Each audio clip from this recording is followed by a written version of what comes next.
দাদা কেমন হয়েছে বলো? একটা শিপ তৈরি করা হয়ে গেছে। এখন আমরা আছি নবদ্বীপের জমজমাট জায়গাগুলির মধ্যে একটি জায়গা কপালীপাড়া। আজকে যে কাজের জন্য এসেছি সেই কাজের জন্য বলা যায়। কপালীপাড়া সম্বন্ধে কিছু বলবো না। পরপর যে ঘরগুলো করে দেওয়া হয়েছে সরকারি ঘর, তার মধ্যে এই 4 নম্বর ঘরটা, এখানে হচ্ছে আমাদের কাজটা হবে। একটা শিবের ছবি হবে আর একটা জগন্নাথ চৈতন্যের ছবি হবে। তো এখন আমরা আজকে এই সামনেই কাজ করব, চলো গিয়ে দেখা যাক। তো এই সেই দোকান, এখানে হচ্ছে এরকম কাজ করা হয়েছে। আমরা করিনি, এটা যারা মিস্ত্রি তারা করেছে। এখানে কালকে এসে ছবি এঁকে দিয়ে গেছিলাম জগন্নাথ, আর এই পাশে রয়েছে একটা শিবের ছবি যেটা ভাস্কর অলরেডি রং করা শুরু করে দিয়েছে।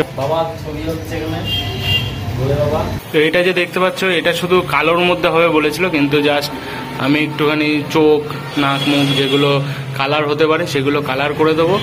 তো দেখা যাক। এখান থেকে ক্যামেরা হচ্ছে আর ভাস্কর করছে এইটা, আর আমি ঠিক এর অপোজিটে যেটা বললাম, এই যে ওপরে এটা করব। আর ক্যামেরাটা বেঁধে দেওয়া হয়েছে দেখো এখান থেকে। প্রথমে দেওয়া হয়েছিল এখানে, হাওয়া টাওয়া দিলে ললবল করে পড়ে যেতে পারে, তার জন্য কাজের থেকে বড় কথা আগে ফোনটা বাঁচা উচিত। বেশি রিস্ক না নিয়ে আমরা এটাকে বেঁধে দিলাম এখানে। এখানে ভালোই দেখা যাচ্ছে, এই যে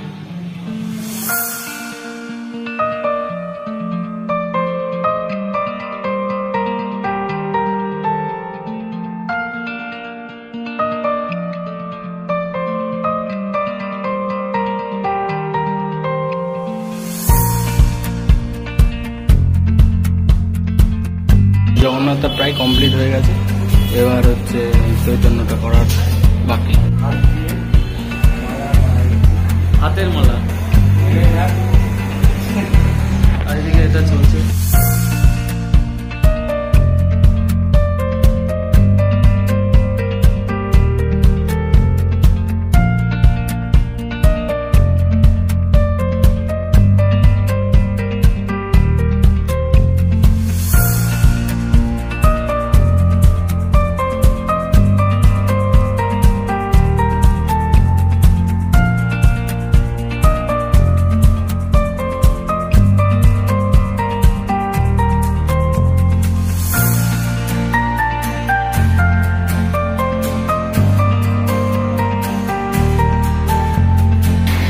আর্টিস্ট করছে, আবার ফিনিশিং টাচ দিচ্ছে মনিটা। আমাদের কাজ কমপ্লিট হয়ে গেছে। এইদিকে একটা শিপ তৈরি করা হয়ে গেছে, আর এইদিকে রয়েছে। দাদা কেমন হয়েছে বলো? ভালো হয়েছে তো? দাদাদেরও খুব পছন্দ হয়েছে। আর তোমাদের কেমন লেগেছে তোমরা অবশ্যই কমেন্টে জানাও।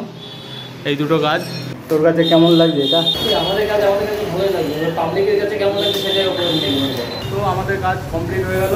তো দেখলেই তো কাজটা। তোমাদের কাছে ভিডিওটা কেমন লেগেছে অবশ্যই কমেন্টে জানাও। আর দেখা হচ্ছে পরের ভিডিওতে। ততক্ষণের জন্য থ্যাঙ্কস ফর ওয়াচিং।